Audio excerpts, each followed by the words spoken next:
There comes a quiet moment in every life when the soul leans forward and whispers a truth we have been avoiding.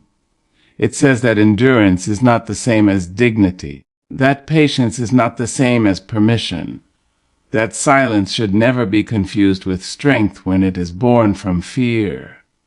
In that moment, we recognize the weight we have been carrying, the unnecessary burdens we accepted because we were taught to be grateful for crumbs and to call them feasts. We were told to smile through the ache, to bow our heads and be thankful for whatever was handed to us, even when it diminished us, even when it erased parts of our name. But the soul does not forget itself so easily, and sooner or later it demands to be honored.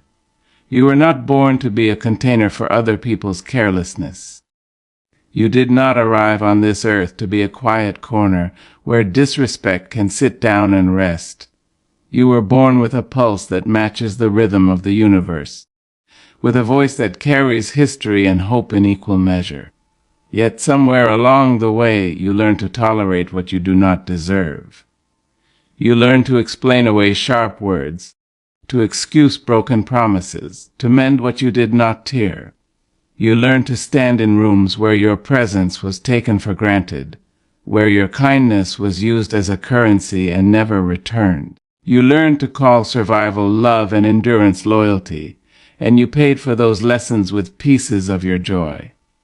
There is a difference between compassion and self-abandonment. Compassion opens the heart without closing the mind. Self-abandonment hands over the keys to your worth and asks for permission to exist. Too many of us were trained to confuse the two. We were praised for being agreeable, rewarded for being quiet, applauded for staying small enough to be convenient. We were told that to ask for more was selfish, that to say no was ungrateful, that to walk away was a failure of character. So we stayed. We stayed in conversations that shrank us, in relationships that fed on our giving, in situations that demanded our silence as the price of belonging. But listen carefully, because the truth is patient, and it will wait for you. You are not difficult because you ask to be treated with respect. You are not demanding because you refuse to accept less than honesty. You are not unkind because you choose yourself after years of choosing everyone else. The measure of your worth was never meant to be calculated by how much pain you can endure without complaint. Your worth is inherent, woven into you before you ever learned the language of apology. When you tolerate what you do not deserve, you teach the world how to treat you. Not because you are weak, but because boundaries are lessons, and silence is often mistaken for consent. Every time you laugh off an insult, every time you explain away neglect, every time you stay when your spirit is begging to leave, you are writing a curriculum for others to follow. And the world, eager student that it is, will learn quickly. It will learn that your needs are optional, that your feelings are negotiable, that your time can be taken without gratitude. This is not a punishment, it is a pattern. And patterns can be broken. Breaking them does not require rage or revenge. It requires clarity. It requires the courage to name what hurts without dressing it in excuses. It requires the strength to stand in your truth, even when your voice trembles, even when your hands shake. It requires the willingness to disappoint people who were comfortable with your silence. Growth often sounds like conflict to those who benefited from your compliance. There will be voices that rise up when you decide to stop tolerating what you do not deserve. Some will accuse you of changing as if growth were a crime. Some will say you have become cold because you no longer set yourself on fire to keep them warm. Some will remind you of all the times you stayed, as if history were a contract that forbids evolution. Let them speak. Their discomfort is not your responsibility. Your responsibility is to the life you are still becoming. Choosing yourself does not mean you stop loving others. It means you stop loving yourself last. It means you recognize that love without respect is a hunger, not a home. It means you understand that loyalty to your own well Being is not betrayal. It means you accept that walking away from what harms you is an act of wisdom, not weakness. You can be gentle and firm at the same time. You can be kind without being available for mistreatment. There is a sacred power in the word no when it is spoken with self-respect. No is a complete sentence. It does not need decoration or defense. No is the doorway through which your peace can finally enter. When you say no to what diminishes you, you say yes to the possibility of something better. When you stop tolerating disrespect, you create space for dignity. When you refuse to accept crumbs, you make room for nourishment. You may fear that setting boundaries will leave you alone. The truth is that tolerating what you do not deserve already isolates you from yourself. Loneliness is not the absence of people. It is the absence of connection. And connection cannot survive where authenticity is not welcome. Those who truly belong in your life will not require you to disappear in order to stay. They will rise to meet you where you stand, or they will fall away making room for those who can. Do not underestimate the cost of staying where you are not honored. It seeps into your sleep, your laughter, your reflection in the mirror. It teaches your children, your friends, your future self that endurance is noble even when it is unnecessary. It drains your creativity, dulls your curiosity, and convinces you that peace is a luxury meant for other people. But peace is your birthright. Joy is not a reward you earn by suffering long enough. It is a state you access by telling the truth about what you need. You may have been taught to be grateful for survival, but you are allowed to want more than survival. You are allowed to want joy that does not come with conditions, love that does not keep score, work that does not hollow you out. You are allowed to want rest without guilt and success without self-betrayal. You are allowed to leave tables where your name is spoken with disregard and build your own, even if you must eat alone for a while. Remember, this people will treat you according to the standards you set, not the sacrifices you make. Sacrifice without boundaries becomes an invitation to be used. Standards are not walls, they are doors with locks. They do not keep out love, they keep out harm. When you raise your standards, you do not become unreachable, you become clear. There will be days when old habits tug at you, when familiar pain feels safer than unfamiliar freedom. On those days, speak to yourself with the tenderness you once reserved for everyone else. Remind yourself why you chose to stop tolerating what you do not deserve. Remind yourself of the nights you cried quietly, the mornings you woke up heavy with dread, the moments you shrank to fit someone else's comfort. Remind yourself that you promised not to abandon yourself again. Your voice matters even when it is soft. Your boundaries matter even when they are tested. Your dreams matter even when no one else understands them. You do not need permission to protect your peace. You do not need approval to honor your worth. You do not need an audience to live a life that feels true. When you stop tolerating what you do not deserve, something remarkable happens. Your posture changes. Your breath deepens. Your laughter returns without apology. You begin to recognize yourself again, not as a collection of roles and responsibilities, but as a living, breathing being with desires and limits and a heart that knows its own value. You begin to attract what aligns with you, not because the world suddenly becomes kinder, but because you become more discerning. This is not a call to hardness. It is a call to wholeness. Keep your heart open, but do not leave it unguarded. Offer grace, but do not offer your self-respect as collateral. Forgive when it frees you, but do not forget what you learned. Let your kindness be rooted in strength, not fear. Let your generosity flow from abundance, not obligation. There will be moments when choosing yourself feels like standing alone in a wide field, uncertain and exposed. Stand there anyway. Feel the ground beneath your feet. Look up at the sky that has room for all your becoming. Solitude chosen in truth is not emptiness. It is fertile ground. From it will grow relationships that honor you, work that fulfills you, days that feel like your own. Speak your truth even if your voice shakes. Walk away even if your knees tremble. Rest even if the world tells you to keep proving your worth. You have nothing left to prove. You are enough not because of what you endure, but because of who you are. Stop tolerating what you do not deserve, not as an act of defiance against others, but as an act of devotion to yourself. Let this be the season when you choose dignity over endurance, clarity over comfort, and self-respect over silence. Let this be the moment you turn toward your own life and say, with unwavering certainty, that you are worthy of more, and you will no longer accept less. You lose yourself slowly when you tolerate too much, not in a dramatic moment that announces its arrival, but in quiet increments that feel harmless at first. It begins with small adjustments you tell yourself are temporary, small compromises you label as kindness or patience.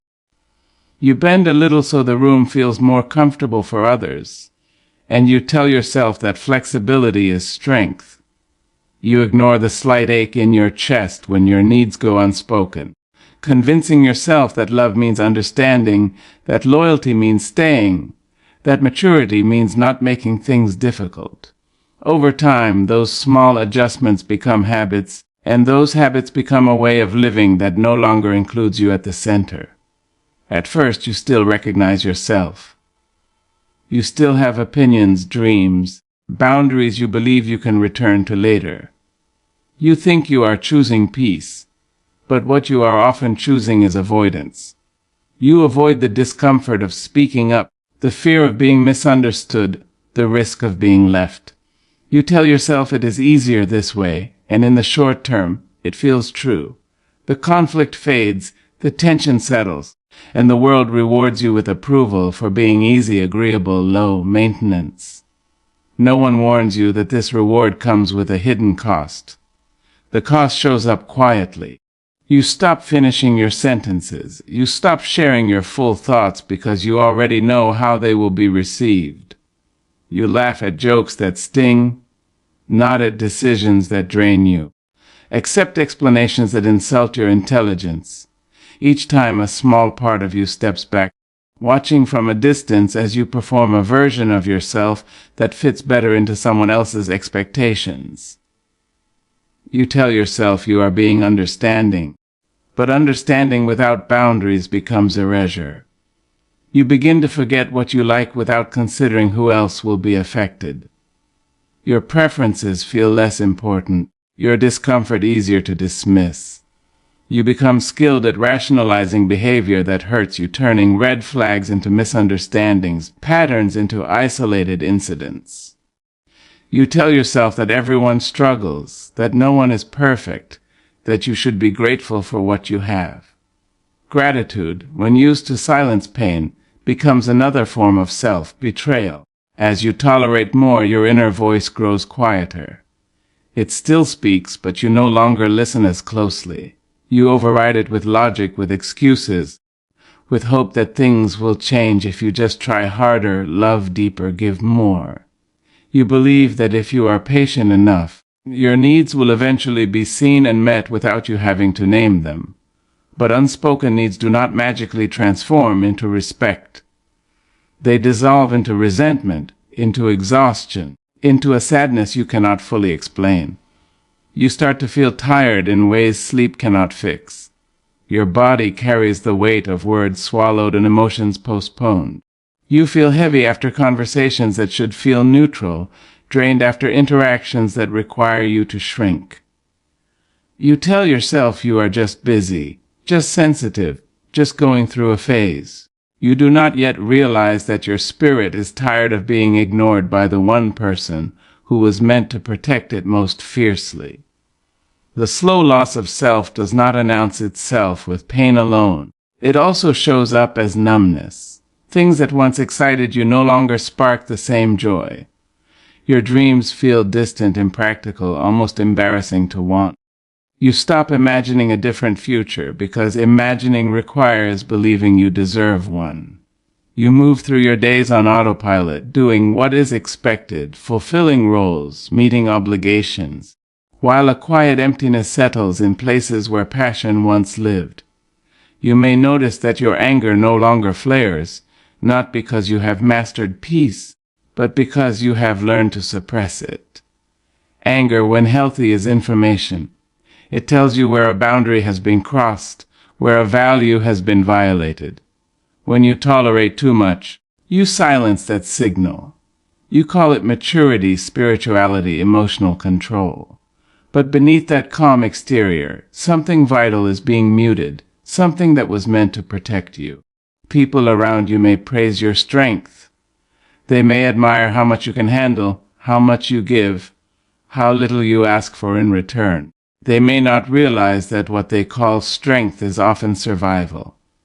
They may not see the negotiations you make with yourself late at night, the questions you push away because they threaten the stability you have built on endurance. You become reliable, dependable, always there, and slowly, invisibly replaceable in your own life. You lose yourself not because you are weak, but because you were taught to equate love with sacrifice and worth with usefulness. You were taught that being chosen meant being accommodating, that being valued meant being needed. So you needed yourself less and less until your own needs felt foreign, excessive, unreasonable.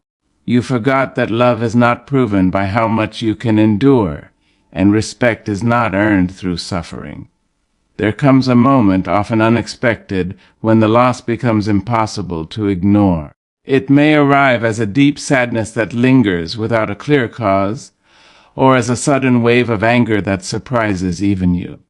It may come as a question whispered in the dark, asking when you stopped feeling like yourself, when you started feeling like a guest in your own life. That moment is not a failure, it is a signal, a reminder that something essential is asking to be reclaimed.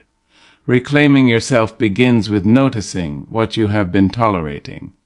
It begins with honesty, not judgment.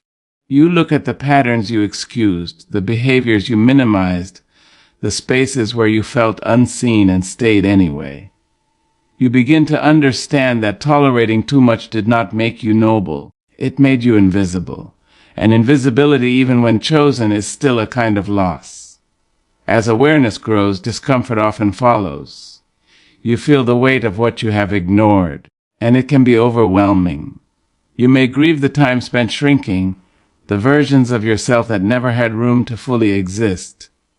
You may feel guilt for staying, anger for giving so much, fear about what will happen if you stop. These feelings are not signs that you are doing something wrong. They are signs that you are waking up. When you stop tolerating too much, the world may not immediately adjust. Some people will resist the change, confused by your new firmness, unsettled by your clarity. They were comfortable with the version of you that asked for less. Their discomfort does not mean your boundaries are wrong. It means the dynamic has shifted, and shifts always create tension before balance. You begin to hear your inner voice more clearly. It does not shout, it speaks steadily, reminding you of what feels right and what does not. You start to notice how your body responds to situations, how ease and tension guide you more truthfully than explanations ever did. You begin to trust that discomfort is not always something to endure, but sometimes something to respond to. The process of finding yourself again is not about becoming someone new.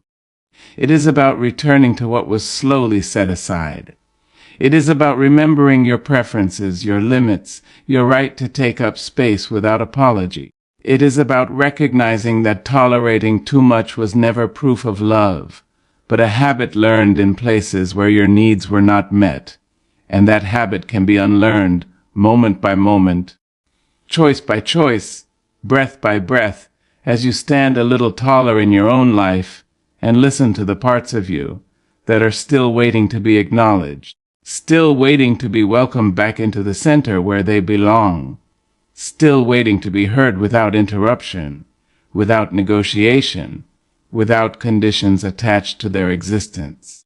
Respect is the minimum, not a reward, yet so many people are taught to behave as if it must be earned through suffering, silence, or endless proving. From an early age, many learn to equate being tolerated with being valued, to mistake conditional acceptance for genuine regard. They are praised for compliance, not authenticity. And over time they absorb the dangerous idea that respect is something handed out sparingly, something to be grateful for, something that can be withdrawn if they speak too loudly or ask for too much. This belief settles deep, shaping the way they move through relationships, workplaces, families, and even their own thoughts. When respect is treated like a reward, people begin to perform for it. They overextend, overexplain, and overgive, hoping that eventually their effort will be recognized and their worth confirmed. They accept dismissive tones, broken promises, and unequal treatment, telling themselves that patience will one day be repaid. They wait for kindness to arrive as a prize at the end of endurance. In doing so, they lower the baseline of what they believe they deserve, slowly teaching themselves that dignity is negotiable. True respect does not arrive after you have proven your usefulness. It does not require you to minimize your needs or dilute your truth. It exists at the foundation of every healthy interaction. It is the way someone listens when you speak, even when they disagree. It is the way your time is honored, your boundaries acknowledged, your presence taken seriously. Respect is not about admiration or praise, it is about recognition. It is the recognition of another person's humanity, autonomy, and right to exist without being diminished. When respect is absent, people often try to compensate with understanding. They excuse behavior that hurts them, explaining it away with empathy that is never reciprocated. They tell themselves that others are stressed, wounded, unaware.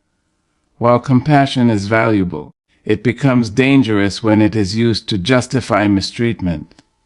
Understanding someone's pain does not require you to accept their disrespect.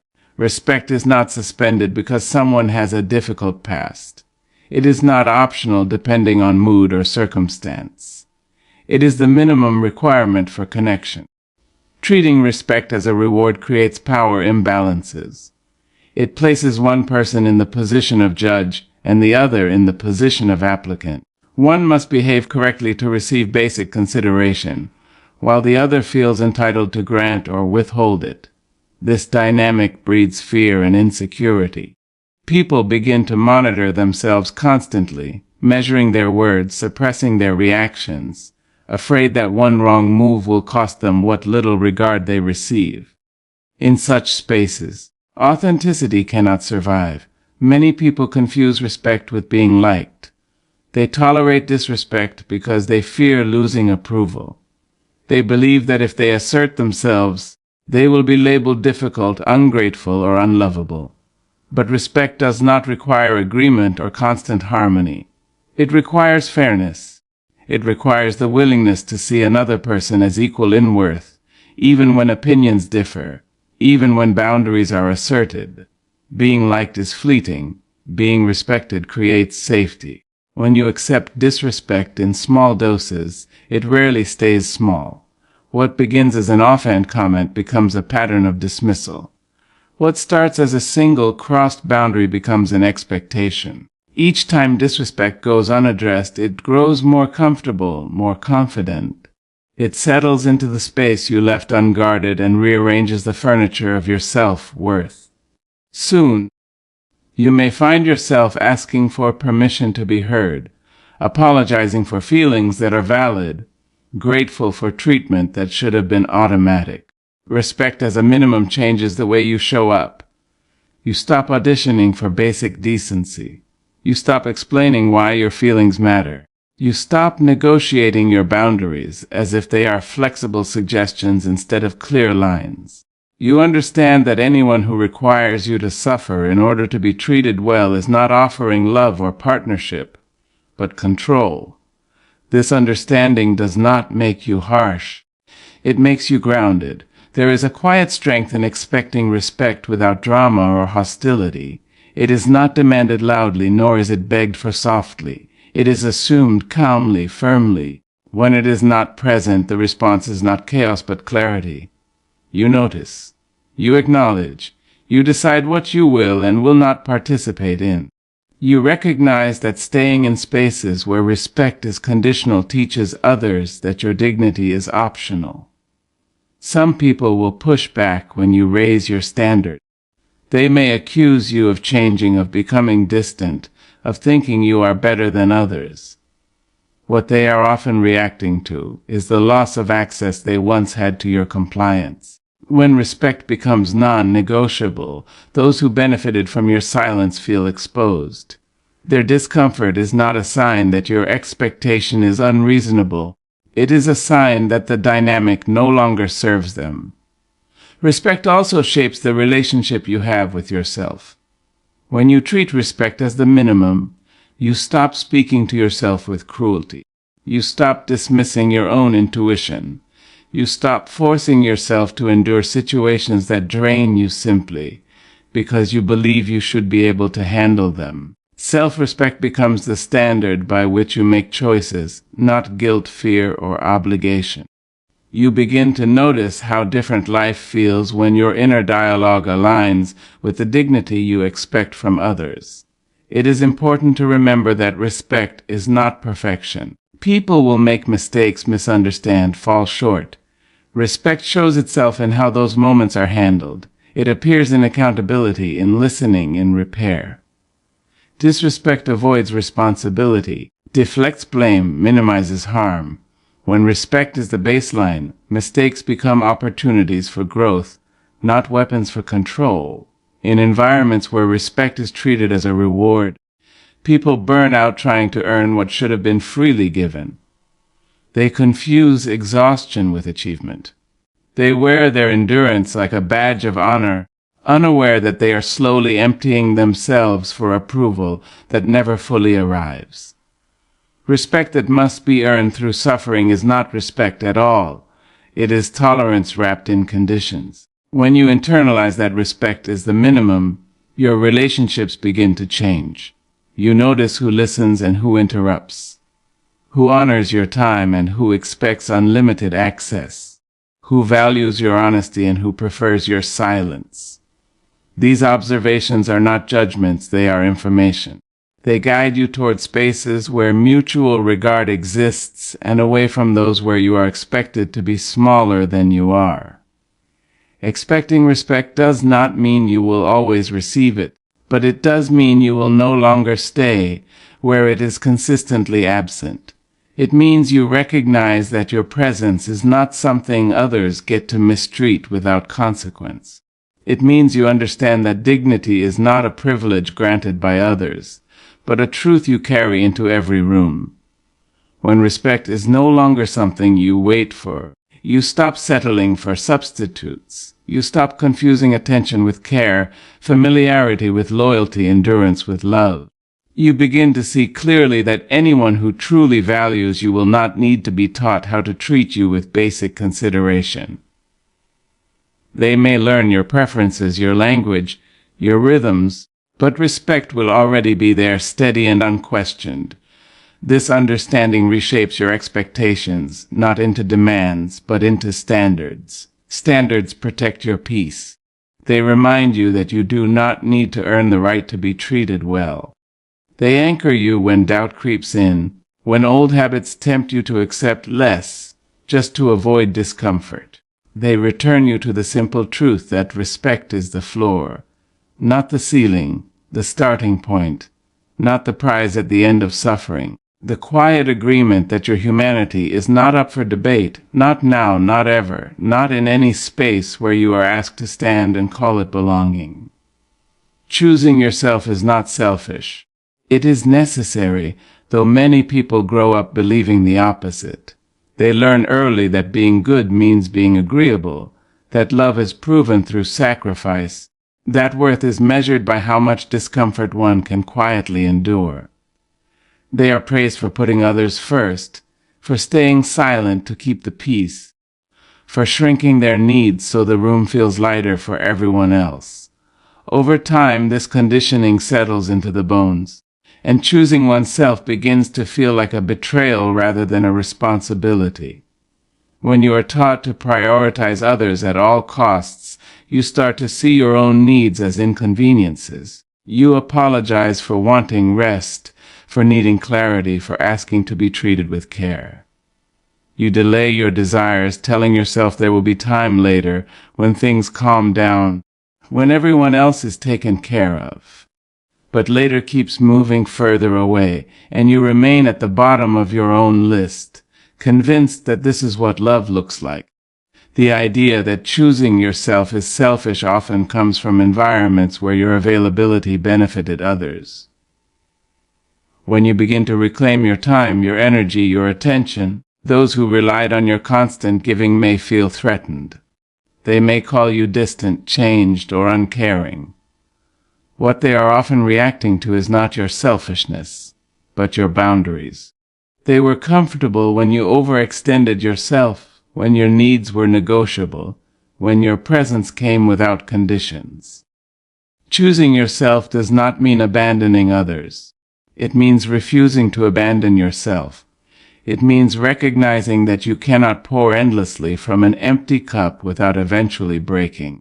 It means understanding that resentment grows where self-neglect is practiced. When you consistently ignore your own needs, they do not disappear, they wait, accumulating weight, showing up as exhaustion, irritability, sadness, or a quiet sense of being lost. Many people confuse self-sacrifice with virtue. They believe that suffering silently makes them noble, that enduring without complaint proves their strength. But strength that requires self-erasure is not sustainable. It demands too high a price. You may be admired for how much you can handle, but admiration does not heal the parts of you that feel unseen. It does not replace rest, joy, or a sense of being held with care. Choosing yourself is an act of honesty. It requires you to acknowledge what you feel instead of what you think you should feel. It asks you to listen to your body when it tightens, to your mind when it grows heavy, to your spirit when it feels depleted. This honesty can be uncomfortable because it challenges the roles you have played for so long. It asks you to step out of familiar patterns and face the fear of disappointing others. There is often guilt that accompanies self-choice. Guilt for saying no, for resting, for walking away from situations that drain you. This guilt is learned, not innate. It is the echo of voices that benefited from your self-neglect. Over time, as you practice choosing yourself, that guilt begins to soften. You realize that your well-being is not a luxury. It is the foundation on which everything else rests. When you choose yourself, you begin to notice how much of your life was built around obligation rather than desire. You see how often you said yes out of fear, habit, or a sense of duty that ignored your limits. You start to question agreements that no longer feel aligned. This questioning is not rebellion, it is awareness. Awareness is the beginning of change. Choosing yourself also reshapes your relationships. It reveals who respects you and who prefers you exhausted. Some connections deepen as they adjust to your clarity. Others fade because they cannot exist without your overgiving. This loss can be painful, but it is also informative. It shows you which relationships were sustained by mutual care, and which were sustained by your silence. There is a difference between selfishness and self-respect. Selfishness disregards others entirely. Self-respect includes yourself in the equation. When you choose yourself, you do not suddenly become incapable of empathy. You become more honest in how you give. Your kindness is no longer forced, it is intentional. Your generosity comes from abundance, not obligation. Choosing yourself teaches others how to treat you. It signals that your time matters, your feelings count, your presence is not disposable. This does not guarantee perfect treatment, but it does change what you are willing to accept. You stop negotiating your worth. You stop explaining why you deserve care. You understand that those who truly value you will not require you to harm yourself to maintain the connection. This choice often begins in small ways. You rest when you are tired instead of pushing through. You speak when something feels wrong instead of swallowing it. You take space without justifying it. These moments may seem minor, but they accumulate. Each one strengthens your trust in yourself. Each one reminds you that you are allowed to be a participant in your own life, not just a caretaker of everyone else's comfort. Choosing yourself also changes your inner dialogue. You become gentler with your mistakes. You stop shaming yourself for having limits. You replace harsh self-criticism with curiosity. Instead of asking what is wrong with you, you ask what you need. This shift is subtle but powerful. It turns your attention inward in a way that is nurturing rather than demanding. There will be moments when choosing yourself feels lonely. When the old patterns call you back with promises of familiarity. When standing in your truth feels heavier than returning to what you know. In those moments, it helps to remember why you began. You began because something in you was tired of being last. Because something in you wanted to feel whole again. Because something in you knew that survival was not the same as living. Choosing yourself is not a one-time decision. It is a practice. Some days you will do it well. Other days you will slip into old habits. This does not mean you have failed. It means you are learning. Growth is not linear. It is made of pauses, corrections, and returns. Each time you notice and realign, you strengthen the relationship you have with yourself. When you consistently choose yourself, life begins to feel different. Not perfect, not effortless, but more honest. You wake up with a clearer sense of what belongs to you and what does not. You move through the world less reactive, less desperate for approval. You begin to trust that you can meet your own needs without waiting for permission. Choosing yourself is necessary because no one else can do it for you.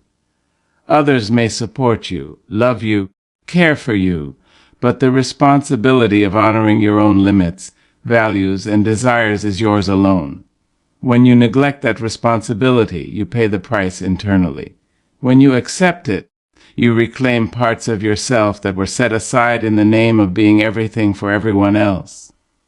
In choosing yourself, you do not become less loving. You become more whole, and wholeness changes the quality of everything you touch. It brings clarity to your decisions, depth to your connections, and steadiness to your sense of self.